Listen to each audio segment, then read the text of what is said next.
तो जय हिंद दोस्तों। जैसा कि आज 17 सितंबर है और इसमें फर्स्ट सीटिंग, सेकंड सीटिंग और थर्ड सीटिंग तीनों के क्वेश्चन हैं। ठीक लीजिए, ठीक है।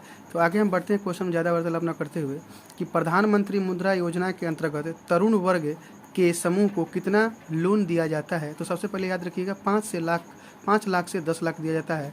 और शिक्षा मुद्रा के तहत 50,000 तक कर्ज दिया जाते हैं। किशोरा मुद्रा लोन के तहत 50,000 से आपको 5 लाख तक दिए जाते हैं। और इसमें आगे जो बढ़ते हैं, ये बार बार क्वेश्चन रिपीट हो रहा है। तमिल भाषा को शास्त्रीय भाषा का दर्जा कब दिया गया था।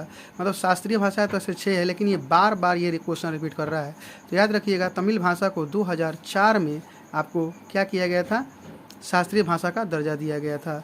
वर्तमान में 6 भाषाओं को वर्ष 2004 से 2014 तक शास्त्रीय भाषा का दर्जा दिया गया था। जैसे कि यहाँ पर क्रम हम बना दिए हुए हैं।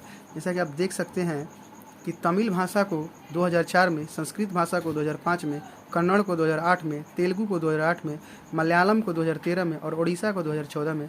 आगे क्वेश्चन का शिफ्ट पूछ रहा है कि आधुनिक आवर्त सारणी में कितने आवर्त होते हैं। तो देखिए, पहले आवर्त में आपको 2 तत्व होते हैं, दूसरे आवर्त में 8 तत्व होते हैं और तीसरे आवर्त में भी 8 ही होते हैं और चौथे आवर्त में भी 18 तत्व होते हैं और पाँचवें में भी 18 तत्व होते हैं। 6 में आपको 32 होते हैं और 7 में 32 तत्व होते हैं। कहीं कहीं आपको शेष तत्व भी देखने के मिलते हैं। ये एग्जाम में आया था, पूछ रहा था कि 7वें आवर्त में कौन सा है तत्व, तो 32 तत्व होते हैं। नेक्स्ट क्वेश्चन में आगे बढ़ते हैं कि 400 नए वंदे भारत एक्सप्रेस के साथ साथ कितना किलोमीटर का रेल नेटवर्क कवच के अंदर लाया जाएगा।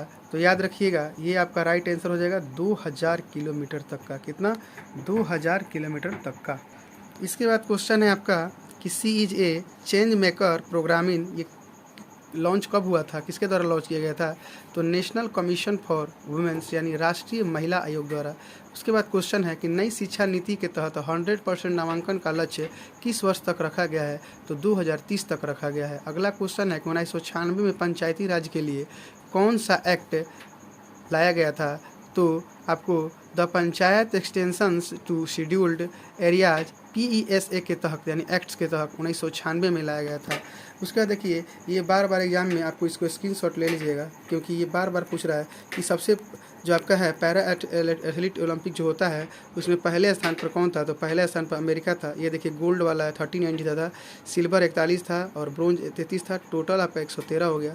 चीन में आपको 38 गोल्ड, 32 सिल्वर, 18 ब्रोंज और 88 टोटल हो जाएगा। जापान में आपको 27 गोल्ड, सिल्वर 14 और ब्रोंज आपको 17, टोटल 58।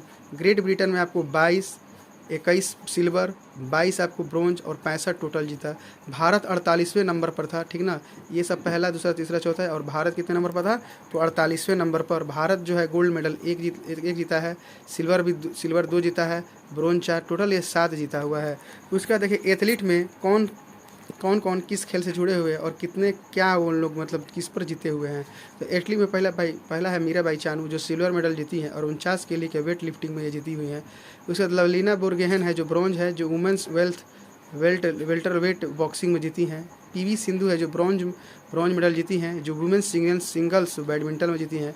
रवि कुमार दहिया जो हैं silver men's free style 57 kg में। भारतीय हॉकी टीम ब्रॉन्ज मेडल और मेंस हॉकी में जीते हुए हैं।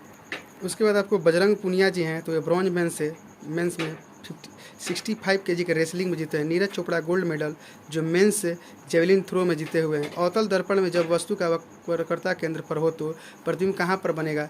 जब वस्तु वक्रता केंद्र पर होती है तो उसका वास्तविक प्रतिबिंब समान आकार का होगा और वक्रता केंद्र पर ही बनेगा। 8वीं अनुसूची में पहले कितनी भाषा थी। तो याद रखिएगा, इनमें 8वीं अनुसूची में इनमें से 14 भाषाओं को शुरुआत संविधान में की सूची में जोड़ा गया था। उसके बाद 1992 में 3 भाषाओं को और कुकड़ी, मणिपुर और नेपाली को जोड़ा गया था। 2004 में आपको बोडो, डोगरी, मैथिली और संथाली को भाषाओं को जोड़ा गया था। इस तरह से भारतीय संविधान की 8वीं अनुसूची में शामिल भाषाएं 22 हो गई है। तो इतना ही हमारे पास ऑथेंटिक क्वेश्चन है। ज़्यादा कम मिनट में देखिए, कम समय में ज़्यादा क्वेश्चन पढ़ा देना, ये सबसे बड़ी नीति होती है, ठीक है। तो मिलते हैं नेक्स्ट क्लास में, तब तक के लिए जय हिंद, जय भारत। और चैनल पर नए हैं तो इसी तरीके का वीडियो पाने के लिए चैनल को लाइक, कमेंट, शेयर, सब्सक्राइब करना बिल्कुल भी ना भूलिएगा। जय हिंद, जय भारत।